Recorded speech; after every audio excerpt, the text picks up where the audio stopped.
Leer nos acerca a nuestros semejantes y nos permite visitar y conocer otras épocas y otros mundos. Buenas tardes, buenas noches, según desde donde nos estén viendo. Soy Daniel Domínguez, director nacional de las artes del Ministerio de Cultura de Panamá. En el marco del bicentenario de la independencia de Panamá de España, se lleva a cabo de manera electrónica el primer ciclo de escritores panameño-argentinos. Esta es una iniciativa entre la Embajada de Panamá en Argentina, el Ministerio de Cultura de la República de Panamá, el Ministerio de Cultura de la Nación Argentina y la Biblioteca Nacional Mariano Moreno. Esta actividad se lleva a cabo del 15 al 19 de noviembre de este año 2021. Su programación incluye mesas redondas, conferencias y recitales poéticos. Este ciclo aspira a intercambiar ideas en torno a temas subyacentes e inherentes a la actividad de la escritura y la lectura. Este ciclo comienza hoy con dos conferencias magistrales. Argentina estará representada por Guillermo David, director nacional de Coordinación Cultural de la Biblioteca Nacional, mientras que Panamá tendrá la voz y la presencia del poeta y abogado Porfirio Salazar. Antes de darle la palabra a Guillermo David, quiero compartir con ustedes algunos datos de su hoja de vida. Es escritor, como ya les comenté, director nacional de Coordinación Cultural de la Biblioteca Nacional. Es autor, entre otros libros, de Carlos Astrada, La filosofía argentina, Perón en la chacra asfaltada, figuras del peronismo bahiense, El indio deseado, del dios Pampa al santito gay, La risa de las mucamas, una miscelánea salvaje, Darcy Ribeiro, La antropología militante, El puchero misterioso, plagios, simulacros, embustes y otros ademanes peronistas. Con ustedes, el maestro Guillermo David. Muchas gracias, es un honor compartir, aunque sea de manera virtual, este encuentro. Es una tarea difícil, me han encomendado, porque se supone que debería trazar las grandes líneas de la literatura argentina, y esa es una tarea ímproba, y de algún modo toda la historia de la literatura argentina es esa misma discusión. ¿Cuáles son sus grandes líneas, ¿no? En principio podemos decir que la Argentina, que cobró su independencia en 1810, tiene un gran invento que es la gauchesca, que es la gramática dentro de la cual de algún modo, me atrevería a decir que casi toda, pero gran parte de la literatura argentina se ha movido. La gauchesca es la hipóstasis literaria del gaucho, esa figura mestiza. Como en todos nuestros países de América Latina, se produjo un fuerte proceso de mestización cultural, étnica, a partir de la llegada de los españoles y su articulación con las poblaciones originarias. Se produjo esa forma, que es el gaucho, que nació con su literatura a cuestas, digamos. Naturalmente, cuando uno dice gauchesca, rápidamente mentamos el nombre de José Hernández y su obra máxima, Infierno. Voy a decir una curiosidad de José Hernández. Era un periodista a la época, político, y escribió El Marfierro, y después escribió, en todas sus obras completas son 4 volúmenes, que son textos periodísticos, batalla de denuncia, pero solo El Marfierro, digamos, lo que era la memoria colectiva y lo que de algún modo traza las pautas dentro de las cuales se va a mover gran parte de la literatura argentina, y lo hizo, casi diría que sin saber lo que había hecho. Eso es lo que me gusta, entre tantas cosas que me encantan de José Hernández. Es decir, no alcanzó a conocer, si bien tuvo reediciones en vida de él, la primera versión de Martín Fierro, por el cual, debido al éxito, escribió la segunda parte. El año que viene se cumplen 150 años de la aparición del Martín Fierro. No fue del todo consciente de que estaba fundando no solo un modelo épico de escritura, sino que me estaba fundando la Argentina. Si es que uno puede pensar en las, como decía Benedict Anderson, en las sociedades, en las culturas, como sociedades imaginarias fundadas en su literatura. De algún modo, existiría la Argentina sin el Martín Fierro, pero no sería la Argentina que conocemos, digamos. Martín Fierro es un poema épico que narra las desdichas y venturas también de un gaucho que ha debido ha padecido la mina de daños, como dice el propio Hernández, ha debido conocer injusticia y ha debido irse a vivir con los indios y ha cometido algunos crímenes en ese periplo, en esa novela de aventuras también en Martín Fierro. Pero eso no importa tanto como la impresionante, bueno, la invención de la sexta, que es una invención de José Hernández, le quita dos versos, ¿no? a las octavas, pero sobre todo lo impresionante de ese poema, que es un poema que me atrevo a juzgar inmortal, como decía Borges.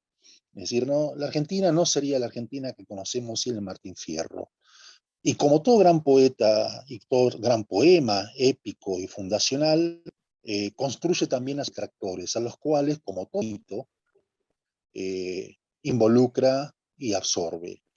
Carlos Astrada, el gran filósofo argentino del siglo XX, fue discípulo de Heidegger y articuló su obra en su momento con el peronismo, luego hizo un pasaje al marxismo. Carlos Astrada tiene un libro extraordinario de 1948 que se llama El mito gaucho, donde con lenguaje heideggeriano, eso también es la Argentina, es decir, la apropiación de saberes europeos, universales, interpela la figura del gaucho construida por José Hernández en Martín Fierro. Y allí dice que el poema no es solo un poema épico, sino que alcanza estatura de mito fundacional, porque el poder de la palabra, del vate, del poeta, funda el modo de ser en el mundo, nos atraviesa aún hoy en la modernidad.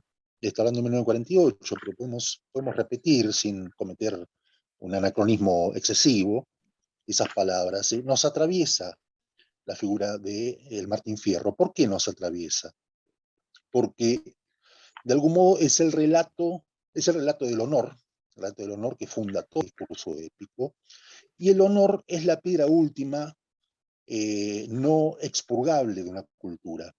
Es decir, creo que las naciones tienen en su origen el relato del honor. Eso es lo que le otorga potencia a los sujetos que la encarnan. En este caso, el sujeto popular, el sujeto de José Hernández, el sujeto de gran parte de la literatura argentina, es el sujeto popular. Es el habla popular, es el modo de decir específicamente argentino, incluso precisamente emancipado, por más que reconoce sus deudas, de la tradición hispánica. Entonces podríamos decir que en principio no podemos eludir el poema de Hernández, que es levemente anterior, de 1845, pero que sin embargo preanuncia el Martín Fierro. Sarmiento también es un texto talla, al igual que José Hernández. José Hernández estaba exiliado en Santana do Livramento, en el límite con Brasil, lo que ahora es Uruguay. Estaba exiliado allí y escribió el Martín Fierro como un texto de denuncia de las injusticias cometidas con el pueblo. Sarmiento también estaba exiliado, en su caso del rosismo, en Chile, en Santiago de Chile, donde escribía sus textos en los diarios como un modo de ejercer la batalla contra lo que él consideraba la tiranía rosista. Y es su gran texto, el Facundo, también un texto que funda la Argentina. No se puede usar la Argentina sin Facundo también y tampoco.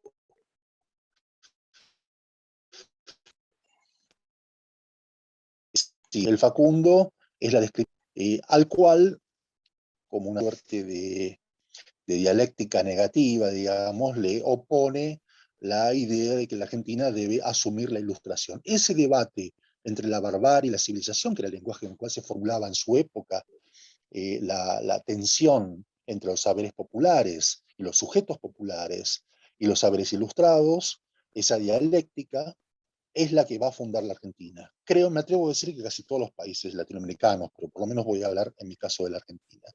Es decir, por algo Sarmiento no lo llamó el San Facundo y el subtítulo es civilización y barbarie, no civilización o barbarie, o civilización versus barbarie, es la civilización y la barbarie al mismo tiempo.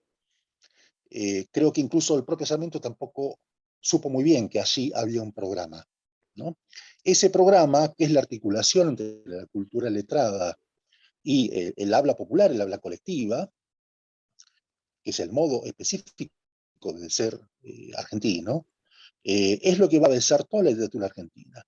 Naturalmente, el nombre que se impone es el de Borges. Cuando pensamos en el siglo XX, bueno, es Borges como la gran maquinaria que permite reflexionar sobre las derivas que la cultura argentina y la literatura argentina poseen. Borges está atravesado por esta tensión entre la seducción de la barbarie, como decía Rodolfo Puig, el gran antropólogo peronista, en su primer libro, en 1956, ¿no? Donde dice que en realidad la relación del hombre argentino con el paisaje eh, eh, fustigado en nombre de la civilización, posee un poder de seducción que perfora esa civilización. Es decir, esa lógica entre lo considerado, lo popular, lo bajo, se decía en una época que se hablaba de alta literatura y baja literatura, eh, están íntimamente tramados en la obra también de Jorge Luis Borges, que, como todo el mundo sabe, ha cometido, como diría, ha cometido milongas, pero ha tenido la fuerte seducción de el lenguaje popular, a veces en tono de parodia, como un texto que escribe a dos manos con Pedro Casares, que se llama La fiesta del monstruo, es un texto para castigar el peronismo, que es su gran rival, digamos, su gran enemigo imaginario y real a combatir, donde asume la voz del mundo popular para pararlo y para poner en escena, al igual que Echeverría, los corifeos de la Nacional del 37, en su famoso texto El Matadero, que es de algún modo, como decía Vines, el primer texto, gran texto que funda la literatura argentina, que es la historia un petitero, la historia de un hombre ilustrado que pierde y va a un matadero, es asesinado.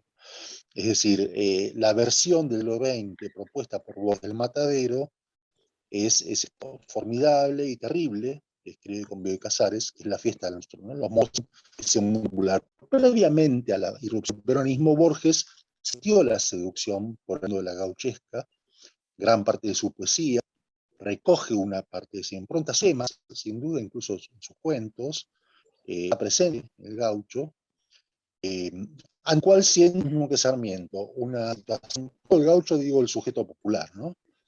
El corito también es la transición, la interfaz del gaucho y el urbano.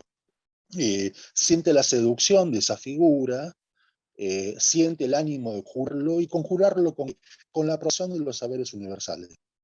O sea, no hay gran contradicción entre, digamos, las literaturas para Borges, entre la apropiación de las literaturas mágicas o la producción de Sturgeon o la relación a los álgidos momentos de la filosofía europea o de la literatura inglesa o norteamericana, con su pasión por las lecturas componentes. De hecho, en algún momento una impresionante compilación de literatura gauchesca para los famosos clásicos Jackson, donde se nota perfectamente su seducción por esa gran gramática de la Argentina que es la gauchesca, de modo que podríamos decir José Hernández y el Martín Fierro, Sarmiento y el Facundo traman una parte de la Argentina. En el medio sucede, hacia 1913, las conferencias Lugones, Leopoldo Lugones, el gran poeta y maestro también del siglo XX, entre otros del propio Borges, que serán publicadas en 1916 con el título de El Payador, que es la canonización de aquello que Hernández no sabía que había hecho y que Lugones considera como la fundación de la Argentina moderna, es decir, su fantasma ya no son los gauchos, a los cuales considera figuras históricas desaparecidas, lo cual no es así, pero no importa, y por lo tanto se transforman en el emblema de la argentinidad ante la amenaza, entre comillas, de la inmigración. O sea, entre 1890 y 1910 en la Argentina ingresaron 4 millones de inmigrantes europeos, italianos y españoles, pero también de otro tipo de nacionales y etnias, y eso era un peligro de disolución de la nacionalidad. Por lo tanto, si volvemos a pensar en la constitución de la Argentina, o de cualquier país, en este caso de la Argentina, como comunidad imaginaria a partir de su literatura, bueno, la operación que hace Lugones sobre el Martín Fierro es de algún modo la operación fundacional para el siglo XX. Esto no quiere decir que, por supuesto, no hubiera literaturas que escapen o que escapasen al al paradigma de la gauchesca. Por supuesto podemos decir Roberto Alt, para decir nombres conocidos, ¿no? La literatura urbana de Buenos Aires, pero no solo de Buenos Aires, y los géneros que se comienzan a desplegar. Por supuesto, al igual que en toda América Latina, Argentina tuvo su capítulo modernista, su capítulo romántico, lo en el siglo XIX, y las sucesivas oleadas en la tradición poética, por ejemplo, que llegan hasta hoy, en diálogo con las tradiciones universales, pero también con grandes hitos de fundación poética de la argentinidad. Lugones decía, lo que queda de las culturas son dos cosas, de la poesía y la piedra. Decía, ¿no? La piedra se refiere a, piensa en términos griegos, se refiere a las ruinas de las culturas que eh, emiten como signos o dejan signos materiales a ser interrogados, ¿no? De algún modo, esa interrogación, esa pregunta, ¿por qué es la Argentina o qué es la literatura argentina?, va a ser lo que va a tensar toda la literatura del siglo XX. Dije Roberto Alt, el gran cronista de la Argentina urbana, de Buenos Aires de la década del 30. Sus personajes también son sujetos populares y su habla es el que por primera vez en forma plena y con gran maestría hace ingresar el habla popular que hablamos, y esto es una disputa por el uso del español, ¿no? Y por el derecho al uso del español que realmente hablamos, sino el que deberíamos hablar, ¿no? Es una disputa por la emancipación con respecto al español peninsular, ¿no? Rotoal es el primero, no fue el primero, pero fue el que le dio estatuto a ese lenguaje popular que ingresa en sus obras, particularmente Los Siete Locos, es una de las grandes obras canónicas de la Argentina, a tener grandes momentos de continuación. Se podría pensar el Adán Buenos Aires de 1948 de Pablo Marechal, que además era un gran poeta, como también uno de los grandes hitos de la literatura argentina, por supuesto, Rayuela de Cortázar, que incurre en el mismo andarivel, ¿no? Es decir, hay invención ficcional, hay incluso, como se decía en la época, realismo fantástico por momentos, hay distintas retóricas en juego, pero él habla específicamente argentina, en Cortázar, que había abandonado el país ya hacía unos 15 años para entonces, y esa misma condición de un expatriado es lo que le permite tener una mayor percepción de los usos de la lengua. Eh, hay ese modo de ingreso de la lengua coloquial argentina, me parece que es una de las claves para entender la literatura nacional. Alguna vez José Nelder, un gran crítico literario, definió a la gauchesca como el uso de la voz de los gaucheros o los no gauchos, tomaban la voz del gaucho y lo hacían hablar en escenas ficcionales. De algún modo, toda la literatura argentina puede ser leída también así, como el uso de la voz de un otro social. Es decir, la captura de la voz por parte del propio Borges, para volver a ese ejemplo, de la voz del compadrito, de la voz del orillero, o de la voz del gaucho decimonónico, en sus textos pensados con su ajedrez preciso, ¿no? Incluso cuando utiliza escenas no argentinas, ¿no? Está la voz argentina jugando ahí. Eso de algún modo es una de las marcas de la literatura nacional. Si uno piensa en los autores, para venir más aquí en el tiempo, de la década del 60 en adelante, para nombrar a Juan José Sáenz, o para nombrar a Juan Sáenz, un actual director de la Biblioteca Nacional, ¿no? Autor de grandes novelas, novelas de género también, de género policial, que es un género muy popular en la Argentina, ha tenido grandes cultores, o si uno piensa en Ricardo Piglia, otros grandes autores y lectores y constructores de una genealogía específica, donde ese maridaje entre Borges y Alt, de algún modo, y Gombrowicz, y Macedonio Fernández, digamos, es como de algún modo la propuesta de una sintaxis propia, ¿no? El gran dilema siempre ha sido para las siguientes generaciones, sobre todo de los 60 para acá, qué hacer con la herencia borgiana. Entonces, esa pregunta por estos grandes nudos, uso la palabra nudos deliberadamente, grandes nudos que atan y que fijan una pauta eh, estético-cultural, un estilo del decir propio argentino, también, y esta es una posición propiamente del escritor argentino, también reclaman la puesta en duda, la puesta en cuestión. Es decir, escribir en la Argentina es expurgar, conjurar los fantasmas de Borges, de José Hernández, de Sarmiento, de Macedonio Fernández, que es de algún modo una especie de software de la literatura argentina, una especie de maquinaria de producción de autores, ¿no? Y eso produce dentro de esa suerte de canon justamente lo que produce todo canon, un contracanon. Es decir, siempre ha habido intentos con diversa suerte y con diversas pulsiones vanguardistas, intentos de pensar y escribir por fuera de ese canon. Si uno se remite a las vanguardias de los años 60 y 70, uno puede decir son intentos, a veces bien sucedidos, de producir una literatura diferente a la canonizada. Me parece una de las formas mayores y bien, bien conformada es la literatura de Manuel Puig, ¿no? Que es, pienso en la tradición de Rita Hayworth, ese gran texto del habla coloquial argentina, sin duda, ¿no? Por supuesto que hay otros tan buenos como él, pero la tradición de Rita Hayworth es como hablan las personas, se parece un poco a lo que hizo Guimarães Rosa en Brasil, en Minas Gerais, es decir, es el habla real del sujeto del campo popular.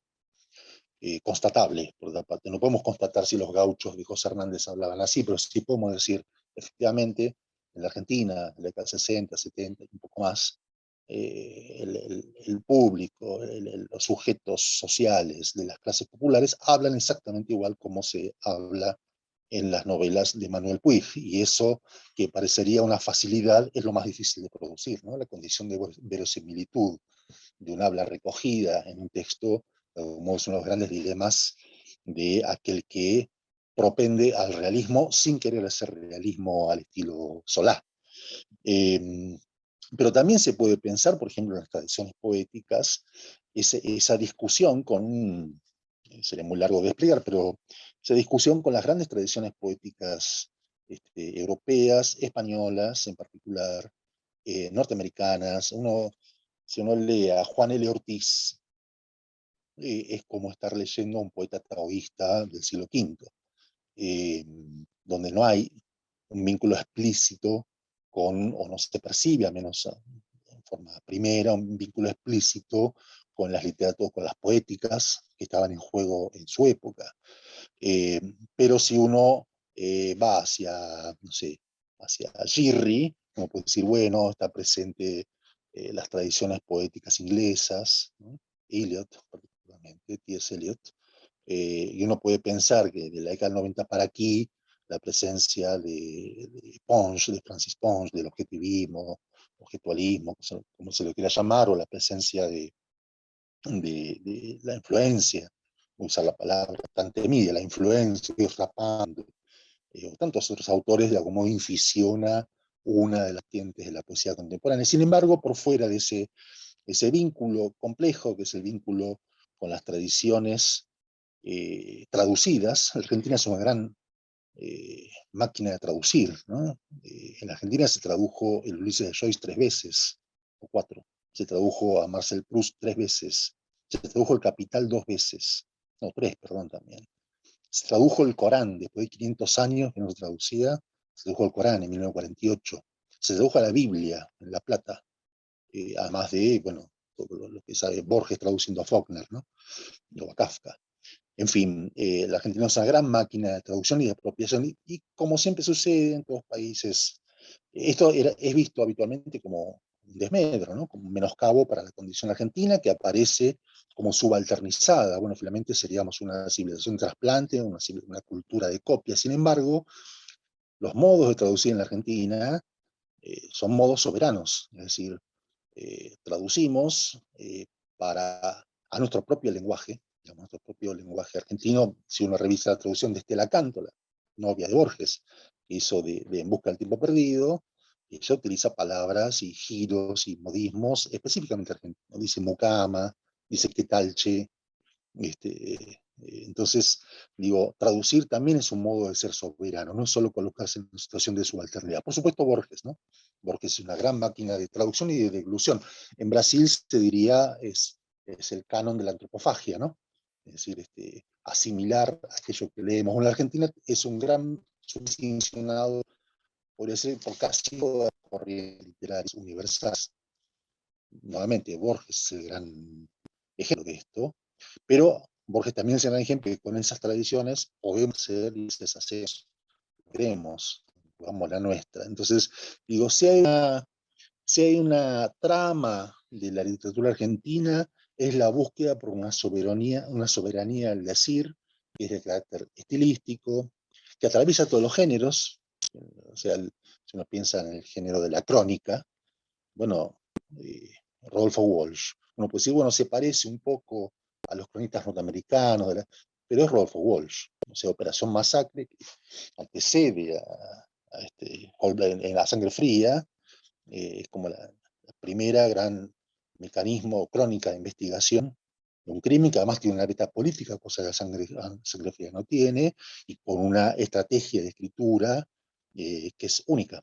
Digamos, uno puede pensar en María Moreno, directora del Museo del Libro de la Lengua, bueno, lleva a otro estadio la crónica, con un show fuerte, con una doxa habilitada por en este caso por el prestigio de la autora y por la mirada absolutamente sagaz que posee. Entonces, aún con géneros muy establecidos, muy canonizados, muy ritualizados, como la crónica en la Argentina, siempre hacemos algo un poquito distinto, digamos.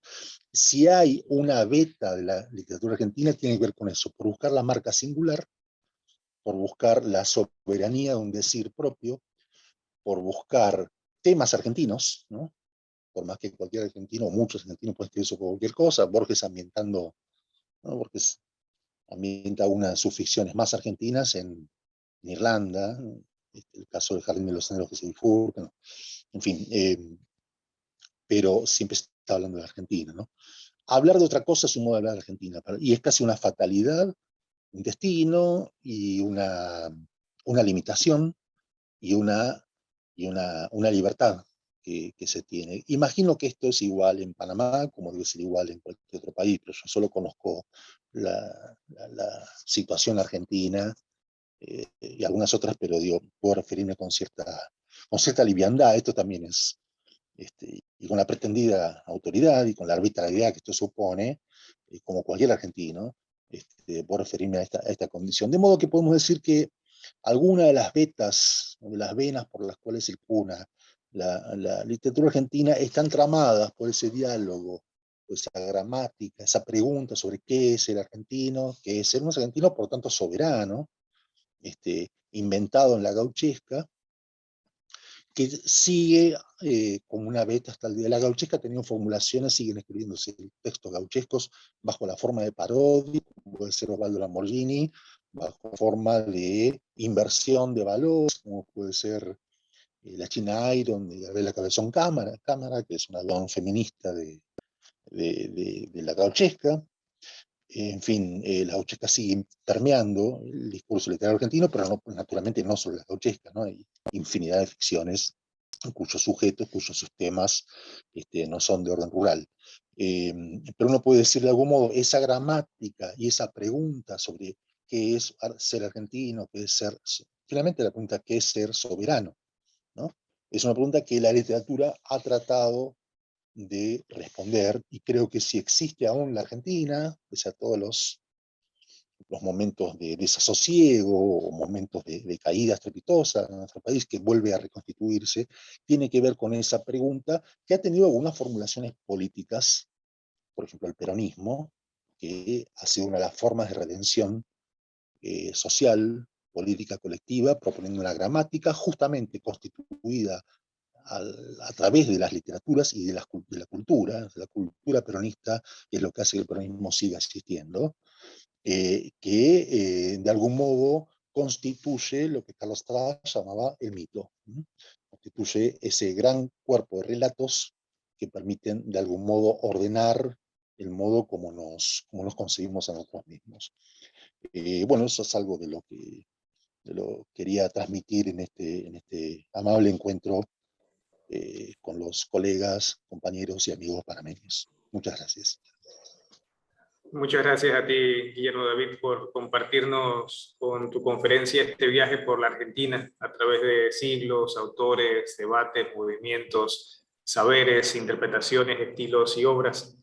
Ahora es el turno del panameño Porfirio Salazar.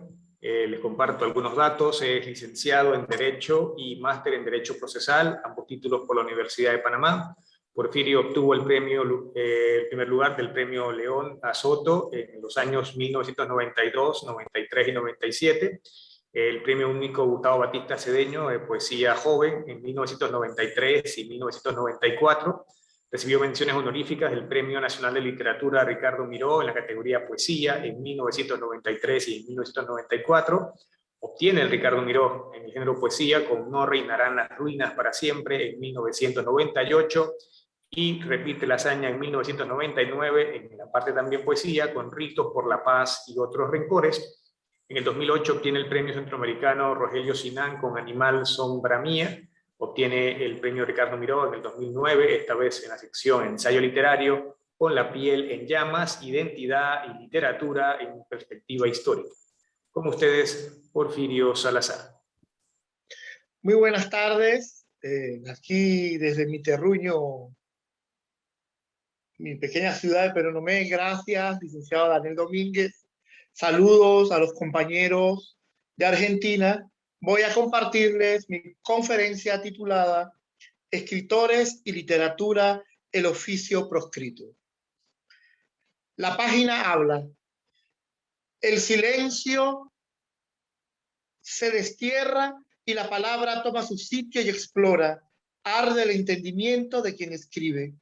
El hombre frente al espejo soy yo, un poco más joven, gracias a la literatura y al poder de las palabras que me hacen denunciar, desarmar la realidad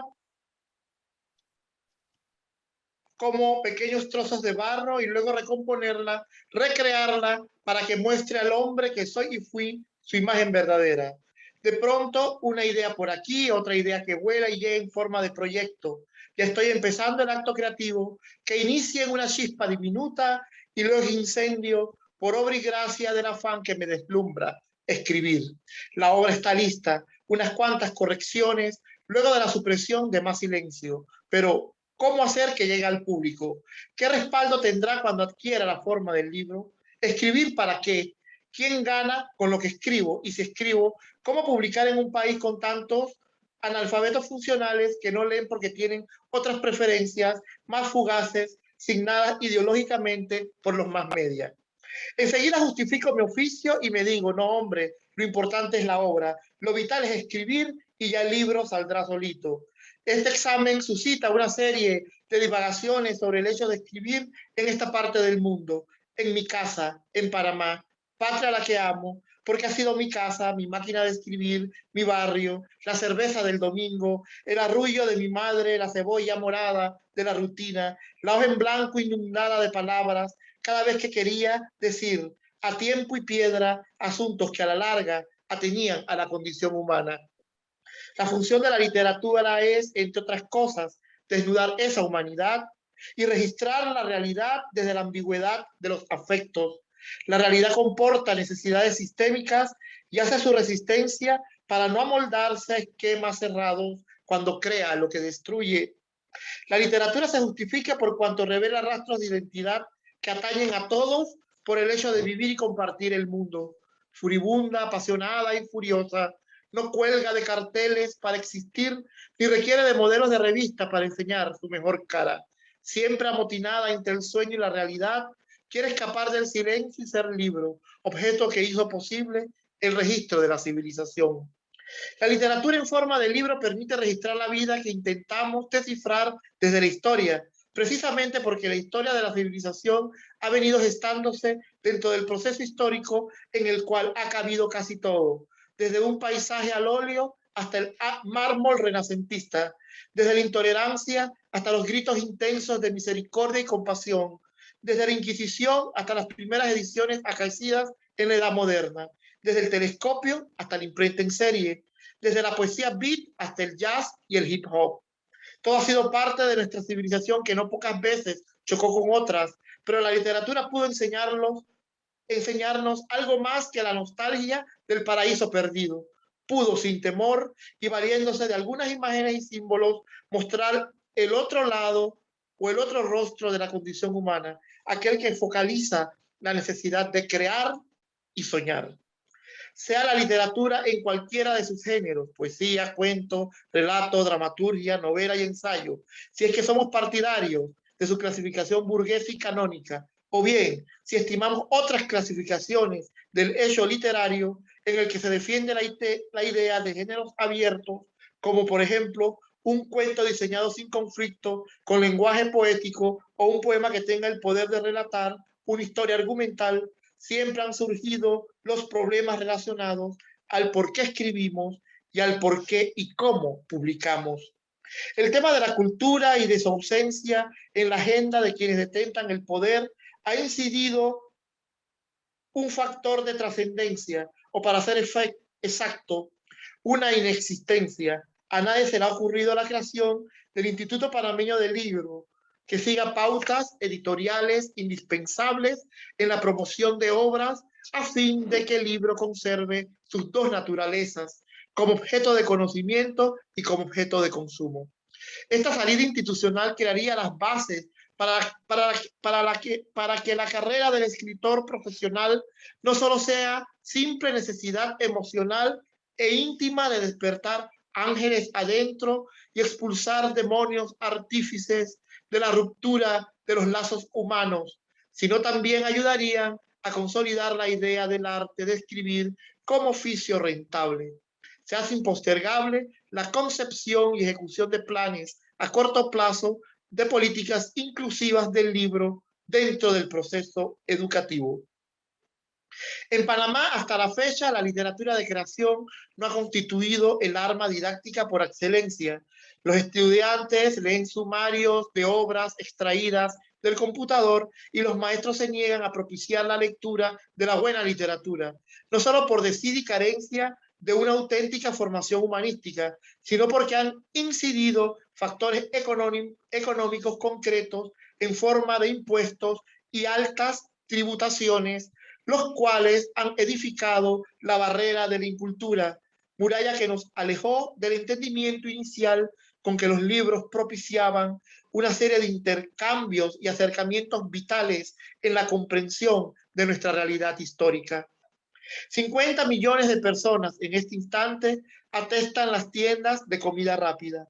Y nosotros, los ismeños, no somos la excepción al programa de alienación milimétricamente trazado para despojarnos del ser, de nuestra manera particular de sentir la vida, de comer, de soñar y de amar. Hay un fantasma que hace supermercado los domingos, con ojos de lobo o de lechuza y garras que ascienden los muros y las fronteras mentales, empeñado en la desfiguración de lo que somos. Pero ¿qué somos y qué hemos sido? Diría que somos una nación cuyo mestizaje hizo posible nuestra diversa riqueza cultural. Americanos y universales, los panameños despertamos al mundo, abriéndonos a las demás naciones por obra y gracia del Canal de Panamá, empresa alícuota. Pusimos la tierra, el ancho mar, las costas amuralladas de arena, y los norteamericanos la herramienta y la máquina. Seres de muchas partes de la tierra fueron construyendo grano a grano el camino de aguas por donde transitaron lenguas, comercios, amores y desvaríos de tantos siglos y cenizas insepultas, ensimismadas en un solo sueño, atravesar los dos océanos. Una empresa compartida entre una nación que empezaba a ver el sol de su destino y otra que tenía el camino marcado por guerras, con una historia complejísima, atenazada por sueños de libertad y barracas de esclavos, música rock y viajes espaciales casi al mismo tiempo. Tal dilema nos enseñó a pelear y a afirmar nuestra identidad. Cuantas veces fuimos invadidos, siempre supimos levantar la bandera y navegar hacia adelante.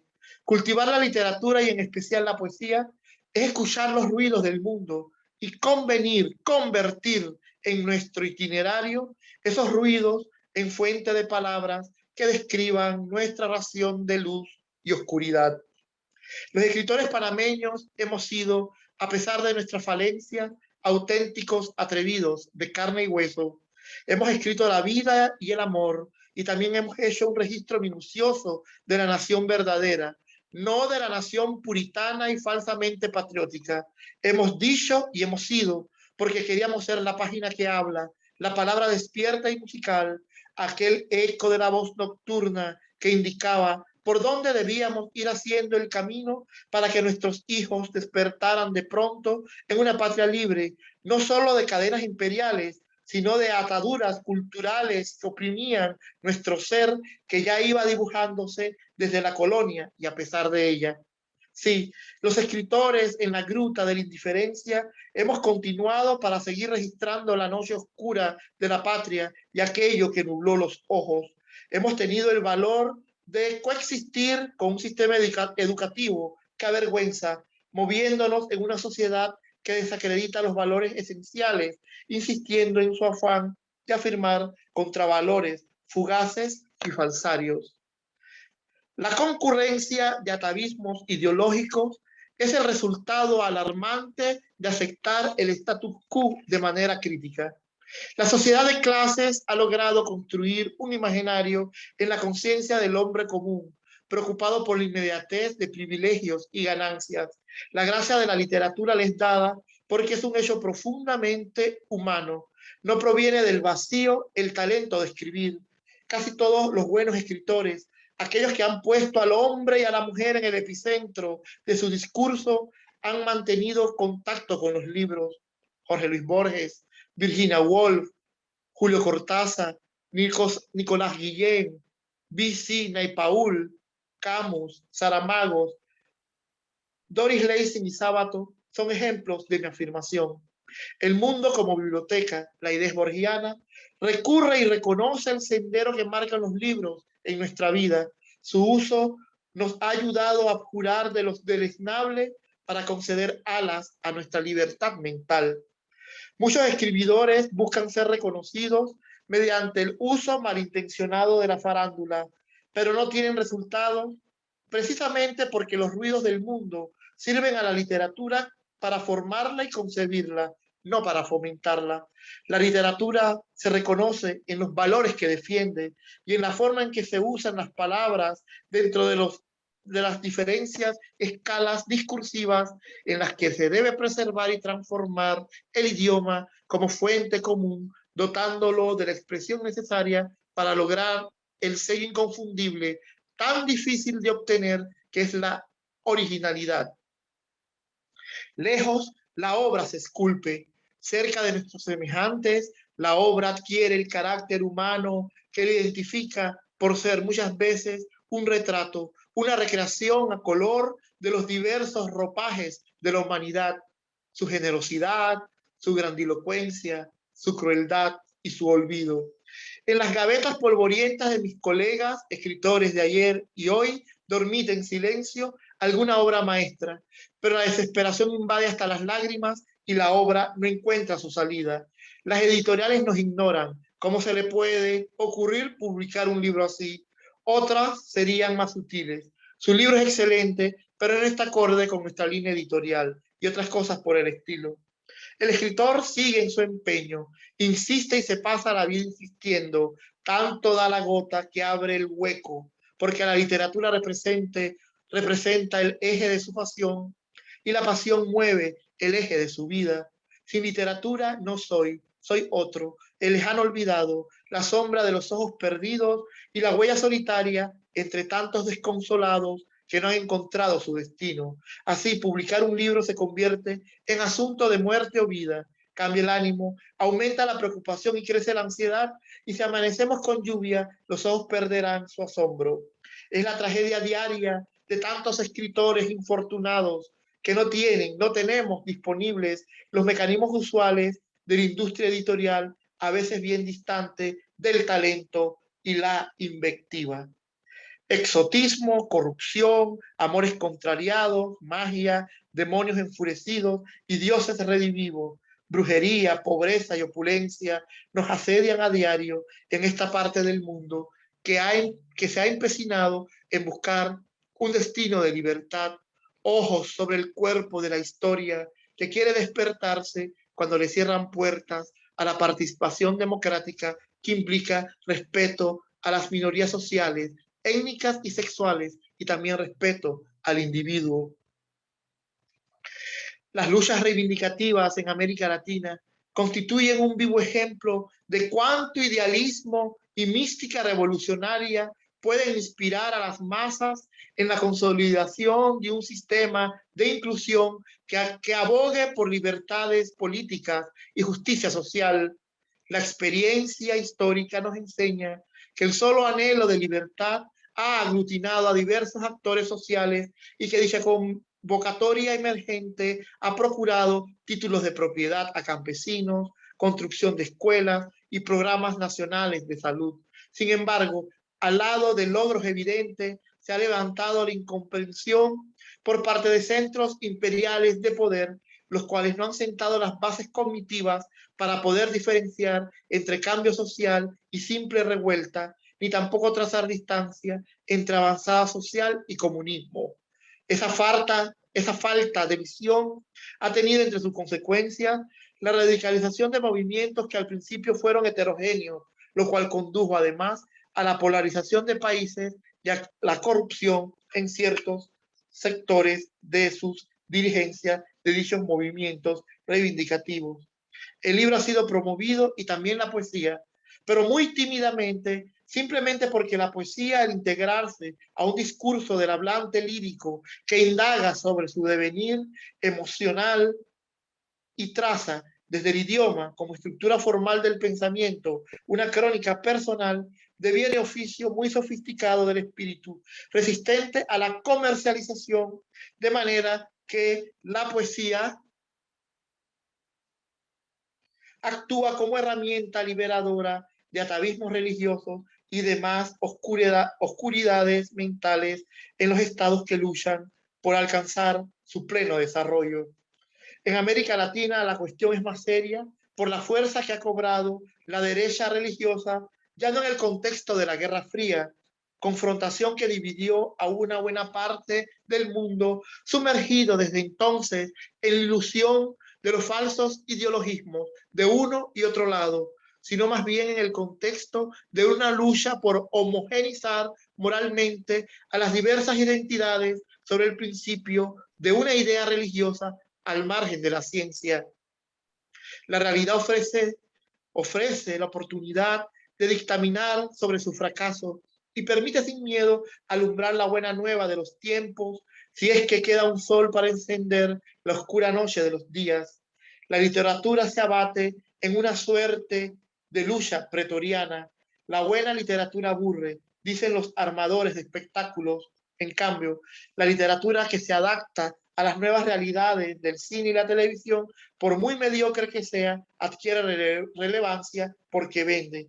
La poesía dejó de ser un hábito posmoderno hace muchas décadas y solo se la ve como fenómeno en vías de extinción, pero no porque no haya poetas ni porque no exista el gusto por la lectura. La razón de su ostracismo es la misma razón de su grandeza.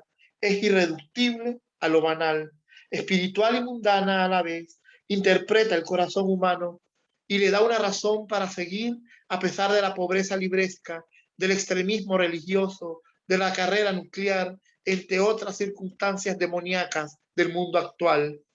La civilización occidental que aglutina a su vez a tantas y variadas culturas ofrece la oportunidad, ¿verdad?, de un renacimiento cultural como ajuste en una época de crisis en la cual el gusto ha cambiado para mal. Un video en vez de un libro, un montaje en vez de un cuadro o una escultura.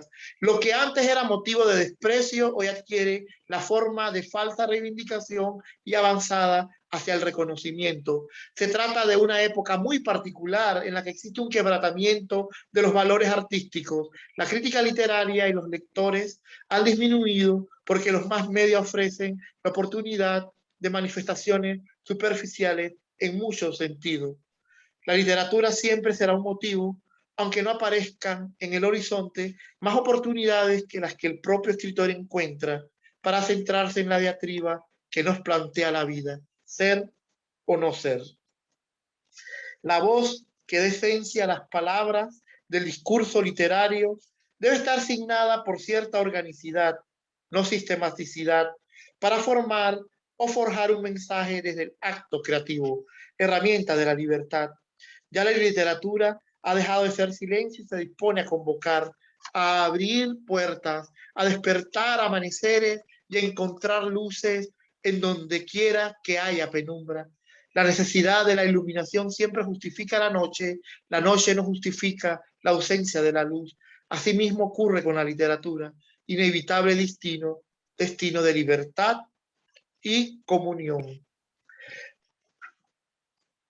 La poesía y los demás géneros literarios oficiales y no oficiales, como la literatura, el guión, el melodrama y la letra de las canciones, siempre ofrecen la oportunidad de encender una discusión bien dinámica sobre fondo-forma que deja de ser bizantina cuando reconocemos el compromiso del escritor con su mundo y la correspondencia, si es que debe existir o no, entre el discurso formulado creativamente y la realidad que se intenta descomponer, reviviéndola, recreándola, tal si fuera un mundo nuevo, con sus apartados originales y sus premisas primitivas. El mundo que inventa la literatura debe ser justificado, pero ¿qué lo justifica? Hemos visto que no haya en el tema su justificación y que en la forma puede encontrar su sustento siempre que se conserven las propiedades del discurso que continúa una tradición, crea una nueva o rompe la existente reemplazándola por otra nueva. El asunto de la valía de la obra y del renacimiento del escritor no es tarea fácil. Es un hecho conocido que gracias a muchos premios legítimamente obtenidos se ha dado a conocer mundialmente a escritores importantes cuyo valor hoy resalta inobjetable. El libro se ha situado en el santuario de la mercancía y en los bazares del espíritu. En igual sentido y al lado de los premios, la crítica como una manifestación de libertad que marcha al lado de la obra representa el contrapeso ideal contra la dictadura de los premios, los cuales pueden ser estímulo y reconocimiento o bien constituir laureles de celofán si se premia el mal gusto, la alocada experimentación, el caos resultante de la incapacidad en presentar mensajes con apego a la belleza y a la fidelidad de hechos y sentimientos.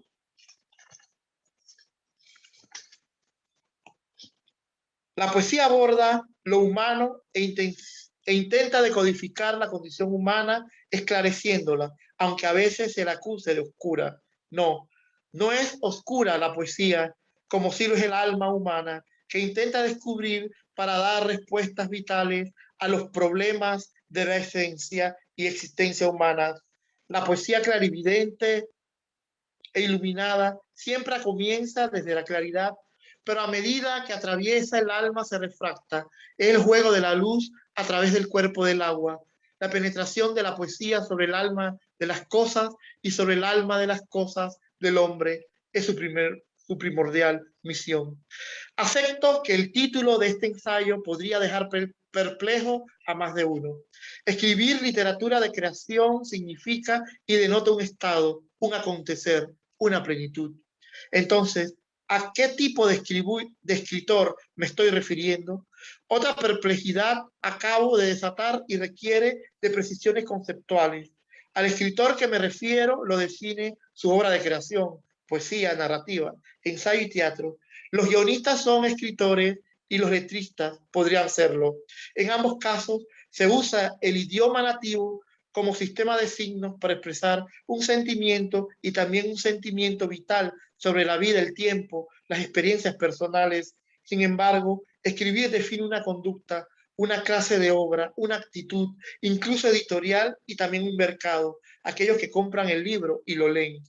De esta conceptualización, el ser escritor queda contextualizado en un país, Panamá, y es aquí precisamente cuando la duda se desata. País multiétnico cuya lengua oficial es el español. No obstante, existen pueblos indígenas que no hablan ninguna de las lenguas cultas de Occidente, español, italiano, francés, alemán o inglés, entre otras varias más. Esos pueblos originarios habitan en comarcas cuya definición y vigencia está asignada mediante ley formal. Entonces, son una realidad en el tiempo y constituyen una realidad jurídica. Asimismo, dichos pueblos, a no dudar, tienen magníficas literaturas en las que se desata la tradición oral que transmiten los viejos a los jóvenes, cuentos, fábulas y relatos. La poesía oral de estos pueblos es otra cosa. Transita por parajes crepusculares donde la naturaleza es objeto de conocimiento en medio de la selva tropical. Esa conjunción de vida y naturaleza va acorde con la visión que ellos mantienen sobre el medio ambiente y los hace ser fieles a una forma de vida muy distinta a la de nosotros.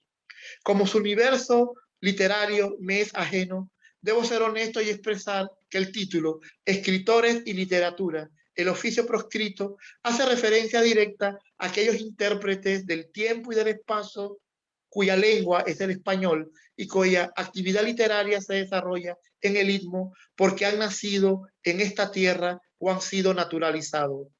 Esta definición, lo sé, entraña una dificultad aún más grande que todas las demás a la hora de delimitar un concepto, porque una condición jurídica antes era el jus soli o el jus sanguinis, no debe definir una actividad espiritual y artística.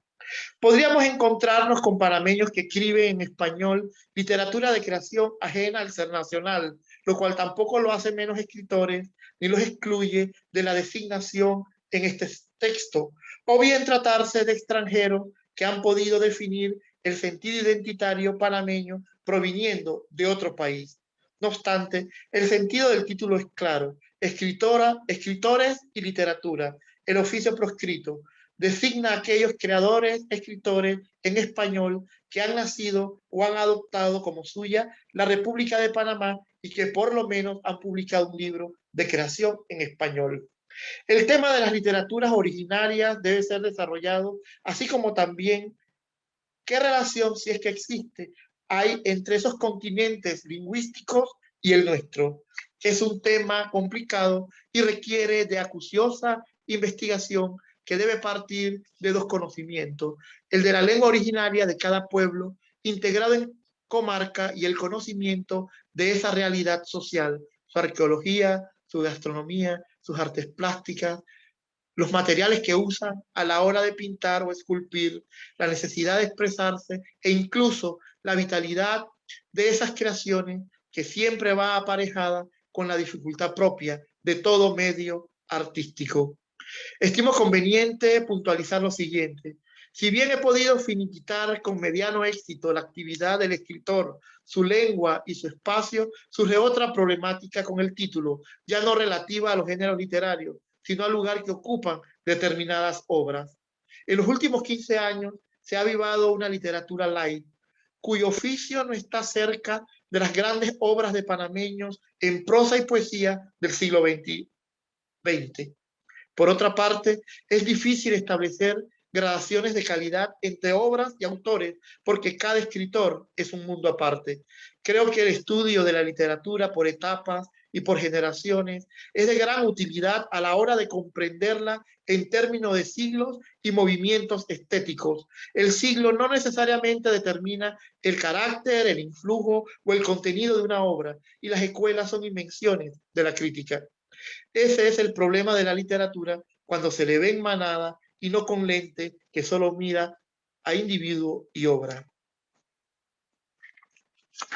El Estado, para finalizar, debe, cuanto antes, tomar las medidas necesarias e integrar la literatura al debate nacional. Arma de enseñanza, sin duda, pero también una de las bellas artes que debe ser parte del día a día de toda persona con 4 dedos de frente. Los beneficios de la literatura de creación están validados por las neurociencias.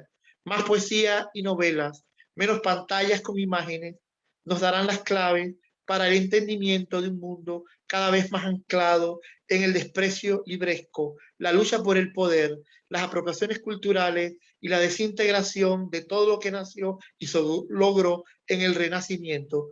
Abandonar la idea del hombre como objeto de la creación deífica y situarlo en el lugar más próximo posible para su entendimiento como creador y responsable de su historia, capaz de concebir la ciencia y también su método en contra del clericalismo, la oscuridad intelectual, la fisonomía de una sociedad oscura a medio camino entre la revelación y la hoguera. Cuando un país carece de crítica, de diálogo y acercamiento, se inaugura el clima de las revueltas sin sentidos. No se produce el cambio que nos mejora a todos, solo una rotación azarosa o peor aún, el cambio violento de un estadio a otro, alentado por la convergencia de diferencias, muchas veces poco definitorias de una realidad de contrarios. Cuando en una sociedad la pasión reemplaza la verdad, noción problemática de definir y delimitar lo acepto, vale la pena poner las barbas en remojo y empezar a temer por el advenimiento del fascismo vestido de civilidad y barbarie con brillo de computadora. La razón exige un cambio en el estadio de cosas y valores. La literatura panameña, su gran poesía y narrativa está servida. Solo falta avivar el proceso para que su lectura y distribución sean eficientes y efectivas. Muchísimas gracias. Gracias, Porfirio. Muchas gracias, Porfirio, por Gracias, compartir este maestro. estudio sobre el oficio de escribir y sobre la función de contar historias desde la realidad. Pues con estas intervenciones de Guillermo David y de Porfirio Salazar hemos inaugurado el ciclo de escritores panameño-argentinos, una iniciativa entre la Embajada de Panamá en Argentina, el Ministerio de Cultura de Panamá, el Ministerio de Cultura de la Nación Argentina y la Biblioteca Mariano Moreno. Los invitamos a que nos acompañen este 16 de noviembre a la mesa redonda electrónica El autor y su época, que estará integrada por los escritores argentinos Carlos Bernartek, María Inés Krimer y los escritores panameños Ela Urriola y Javier Romero.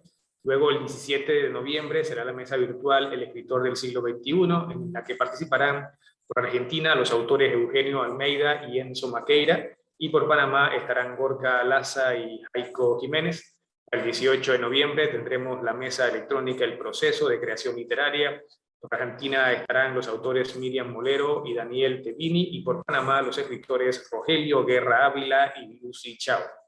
El ciclo de escritores panameño-argentinos cierra con un slam de poesía el 19 de noviembre, con la participación de los poetas Pablo Anagón, Carlos Rey, Elena Anibali, Cecilia Romana y los poetas panameños Javier Alvarado, Magdalena Camargo, Héctor Collado y Salvador Medina Barahona.